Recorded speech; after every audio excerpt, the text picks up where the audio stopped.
What's going on, everybody? Welcome back.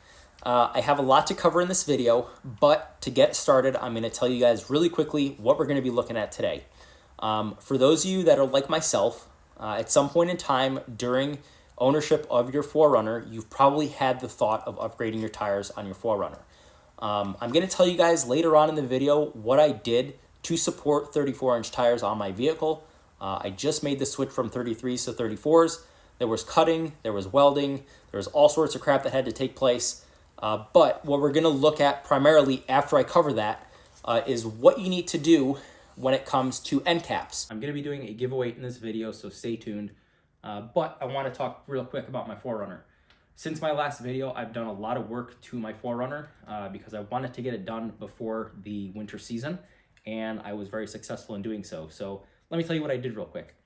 When I bought this car, it came with a Bilstein lift, and in the front, it had spacers added to it.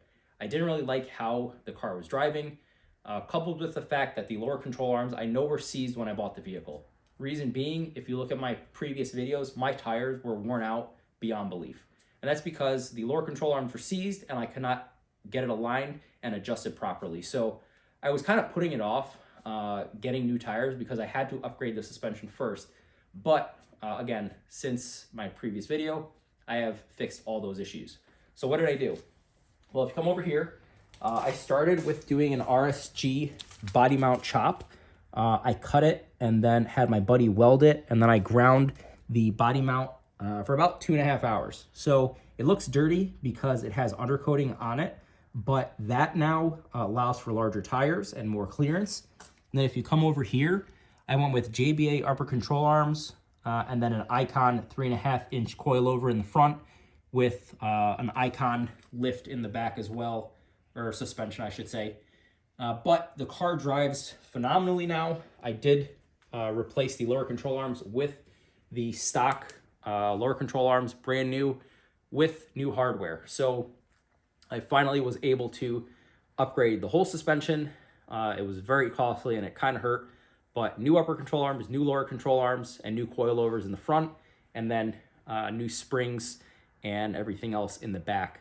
Now, if you look over here, I have the Mickey Thompson Baja Boss tires. These are 295 70R17, so they are the 34-inch tire, which I love. They are a lot larger than my previous tire. Now, the downsides. None really, other than the fact that my mileage has suffered a little bit. I think I was getting around 20 miles per gallon when I had the 33s on there, but they were also very slick because they had been worn out from the messed up suspension. Now I'm averaging like 16 to 17, so a little bit of a loss, but these tires are awesome. They grip phenomenally both in snow and rain. I had the pleasure of testing that out this weekend because I'm in Michigan. The car drives super straight now. The one thing that I need to change that I'm doing later this week is in the front, my sway bar linkage is clunking on the driver's side. When you go over like bumps at slow speeds, you just hear a clunkung, clunkung, clunkung. The linkage is just bad. So I ordered new linkage. I can't remember where I got it from right now off the top of my head, but that'll be here tomorrow. And then I'm taking it to a shop because I don't want to mess with it later this week. So I'll keep you guys updated on that. But the last piece to this whole puzzle is a very minute detail, but it's one that bothers me. And I know that some people, it will bother them as well. So what am I talking about? Is this part familiar for you guys? Maybe, maybe not. This is the end cap that is present right here on your vehicle. Now, what's the significance of this and why did I take it off? Well, if you're like me, that's going to a 34 or even a 33-inch tire, depending on how your car is aligned and configured, this sits right here, and it could interfere with your tires when you're turning because, as you can see, there's a bunch of plastic in the front, and it just does not do you any favors. Now, I've already taken mine off because I'm rocking the 34s, and I wanted to make sure I didn't have any clearance issues. But if you get rid of this, you're left with this. You know, you have two yellow pieces that stick out, and it kind of looks ugly. It doesn't look factory. It looks like you're missing a piece of the car. Now, you can cut this, but it's still very bulky. It's kind of ugly. And as you can see, I have a permanent line from where my mud flaps used to be. So how do you fix this? Well, my trusty friend Minwin 3D has come out with a solution. And this is what it looks like. It's 3D printed. Again, he uses top of the line materials. This thing has been studied and developed over time. I think it's honestly as good as it's going to get. So how is this better than the stock one? Well, first let's compare the size. You can see he shaved off quite a bit, and there's no longer the piece that is facing the tire. He's done away with that. So you can see here that now it's just open. However, in doing so, you still retain the factory look from the side, which is what we're going for. So let me show you what that looks like now. So when you put this on here, I'll get to the install in a second, but when you put this on here, you can see that it maintains the factory appearance from the side. However, this whole area over here is still open. So you're essentially covering this ugly spot up, but also leaving room for your tires to allow them to turn. So this right here is a awesome solution, as opposed to rocking these stock ones, having to cut them, and then again impeding with your tires if you do choose to run larger tires. Now, as far as install goes, before we get to that, these plastic pieces, they are kind of brittle. And what I mean by that is, here's part of one of them from my car. They, over time, just become brittle and they start to break. So what you're going to want to do before you tackle this project is order some new plastic ones. And lucky for you guys, I've already done that, and here's the part number. So I'm going to zoom in here, that way you can see it. It is right here, 75395-04010. It's the outside molding clip. You're going to want 4 of these, 2 for the driver and 2 for the passenger side. Now, I talked about a giveaway. I have a brand new set of these right here. So at the end of the video, I will tell you guys what needs to be done to enter to win these. And then for those of you that don't win, because unfortunately we only have one winner, I do still have the only coupon code for Minwin 3D's website. Again, 5Gen4R is the coupon code, and that gets you 10% off site-wide. So if you want the magnetic cubby drawers with or without the handles, or if you want these Endcap pieces right here, you can get 10% off using 5Gen4R. So, all right, let's get to the install now. All right, guys, as far as removal goes for this piece, some of you may have mud flaps. Now, I have not had mud flaps in quite some time, so I unfortunately can't show you what the step is for that. However, there is, I believe, a bolt that, there's a bolt that goes right here. I actually put it on the back just so that it fills that hole. But there's a bolt that sits right here. And then over here, there is, I believe, a plastic rivet that holds the mud flap to this piece. So what you're going to do is remove your mud flap, and then this is what you're going to see. You're going to see probably the hole because the rivet comes out, but you're going to see the bolt here if that's not part of your mud flap. Again, I can't recall because I don't have them on here. I haven't had them in a while, as is evident by the filth. But once you get to this step and the bolt is removed and the rivet is out of here, the only thing holding this in place is those plastic yellow pieces that I showed you, the clips. So you're going to grab each side and pull out. Now, these are broken on mine. You can see over here, it's missing a piece. And then this one's not broken, but again, these are old and brittle. So what I'm going to do is just replace them. I'm going to clean this up with a wipe and then get the end caps installed. So the next step is to remove these for my vehicle. Okay, guys, as you can see, the left-hand one is missing. That's because I discovered it's a lot harder to try and remove it and film it at the same time, and I'll show you why in a second. Now, you probably could take this whole piece off and then get behind it. That would probably save you some hassle, but I'm lazy. I don't want to take this whole piece off. So what I did was I grabbed my handy-dandy channel locks. I grabbed the mouth of it, and then as I pulled on it with my other hand, I took my pry tool and I wedged it behind this piece right here. So again, you're going to take your channel locks if you have one, or a pair of pliers, and you're going to grab the front of it with one hand, and then with your pry tool, you're going to stick it behind, and then you can just do one of these. Be careful, you don't want to damage your car, obviously, but it's just a wiggling game, trying to free it up. And that's how it will come out. So I'm going to go to the other side of the car and loosen the other two out, and then I'll show you the next step in installing these end caps.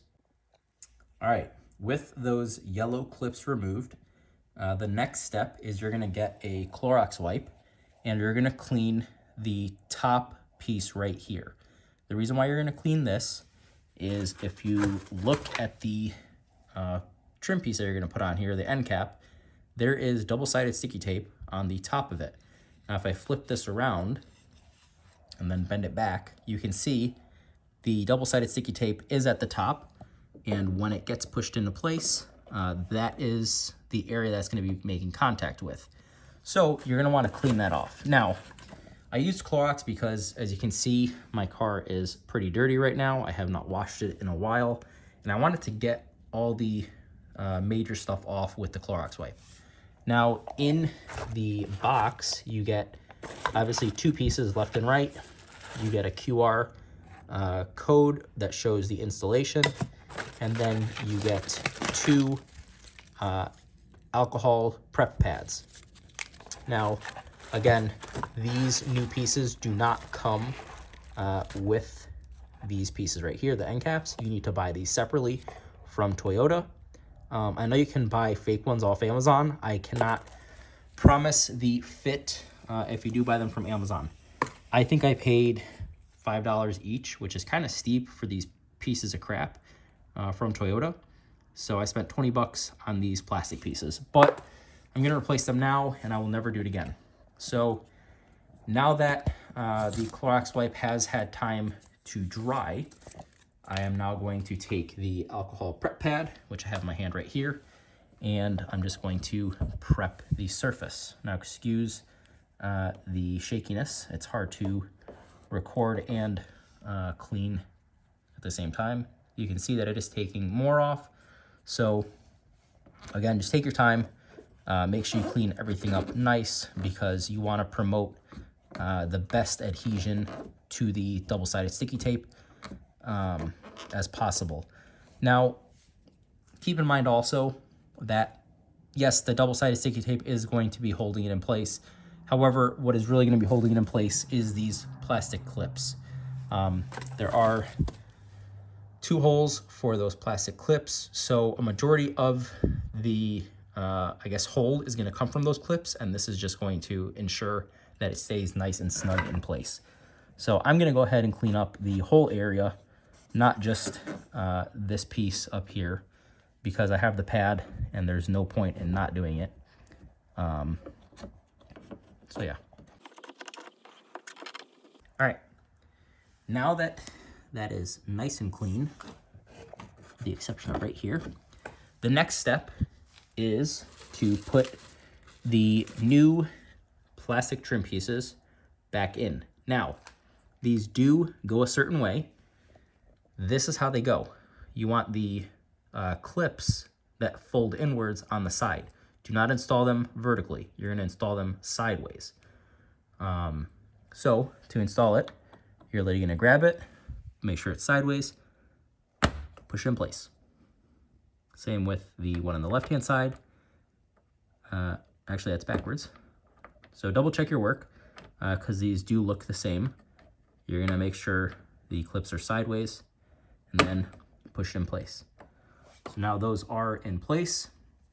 The next step, which I'm not going to film, is me trying to take off this double-sided sticky tape. And I don't have nails, so that's why I'm not gonna film it. This is gonna probably take me about 45 minutes. All right, 3.5 hours later, I got the red protective film off of the double-sided sticky tape. Now, this is an extra step, not required, but I recommend it. Take a heat gun, turn it on, and very quickly just go back, forth, back, forth, back, forth. Get that 3M sticky tape nice and heated up. That way it promotes adhesion to the body of your vehicle. Once it is nice and warm, don't overdo it, guys, but once it's nice and warm, you can then push it into place, which I will show you guys. All right, guys, I'm gonna do 3 quick passes. 1, 2, 3. All right. Again, you're not trying to melt the plastic end cap or the tape itself. You're just trying to heat it up. This is nice and dry. So now all that remains is to line it up and then push firmly into place until you hear those plastic pieces grab. I don't know if you heard that, but I did hear 2 clicks. So now that is nice and in place. I'm just gonna hold it there for about 30 seconds. That way the 3M tape that is on here does have a chance to adhere now that it's nice and warm to that plastic body.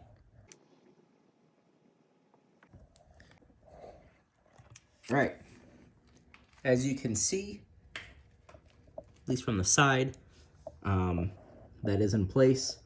I did check, everything is nice and snug. This is what it looks like. Let me back up a little more. This is what it looks like from ground level. You cannot see that right there once you are standing up. When you stand up and you're looking at it from a distance, you can't see that. So again, a major win. It gives you the OEM end cap look while also providing you that clearance that you so need if you are running a 34 or possibly even a smaller 33-inch tire. All right, guys, so there you have it. That was the very quick install of Minwin 3D's high-profile end caps for your 5th Gen 4Runner. Now, for those of you that maybe didn't pay attention or skipped ahead in the video, the benefit of these end caps are, if you look at the stock ones, this is the side view, you're essentially shaving all this off with a nice curve. So if you look at it from the side, because it's curved, all this extra crap right here, along with everything on this side, is deleted. So if you run a 33, 34, 35, and so on size tire, all that plastic is not in your wheel well, causing less space for your larger tires. So for those of you that do decide to go up in tire size, these are a simple fix for more clearance while making your vehicle look complete by having something on the side as opposed to not having anything there and being able to see the pinch welds, bolts, either holes or the yellow trim pieces or clips. This just kind of closes it all up, makes it look more OEM. So the part that everybody is interested about, how do you win the other set of end caps that I have? Well, it's quite simple. I'm gonna post this video on YouTube, as is evident because you're watching it on YouTube. I'm going to then make a post on my Instagram. I'm gonna post the post on my Instagram right after I release this video. So from the time that the video is posted, it's gonna run the giveaway for 1 week exactly. In that 1 week time frame, what you need to do to get entered to win these is follow my Instagram, 5Gen4R, and you need to follow Minwin 3D's Instagram, which I will link right up here. Once you follow both of our pages, you're going to then like the post that has a picture of me holding this in some way, shape, or form. And then you're gonna tag 3 friends in the comments. You don't have to write a comment, you just have to tag 3 friends just so you can see it. At the end of the week, I'm gonna put all the people that have entered in a random generator that is gonna pick one random person. I'm gonna film it, and then I'm going to post it in my story.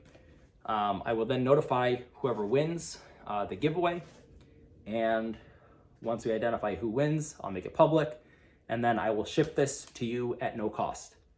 Now, obviously, only one person is going to win because I only have one set. Don't worry. If you do want to purchase these end caps for your vehicle, remember, I am the only person that has a 10% off coupon for Minwin 3D's page. What that gets you is 10% off the end caps, 10% off the magnetic cubby drawers to include the handle and handleless versions, and then any other accessory or product that Minwin 3D sells, you can get 10% off using my code. So if you don't win, go to Minwin 3D's website, use 5Gen4R, and save yourself 10% off of your order. That's pretty much it, guys. Follow me, follow Minwin 3D, like the post, and tag 3 friends in the post. And that's it. At the end of the week, somebody will be picked, and somebody will be getting these in the mail. If you found this video useful, again, as always, please like, share, and subscribe to my channel. This is not my last giveaway. I have many more planned. I just need time to film the videos and then get them out to you guys. But your support helps me do this for you guys. So help me help you. Like, subscribe, and share. And that way I can do more collaborations and get you guys some free stuff. Yeah, thank you guys. I hope you enjoyed this. I hope this gave you a potential solution for a problem that you might encounter when going up in size tires for your 4Runner. And yeah, I'll see you guys on the next one. Thanks, guys. Peace.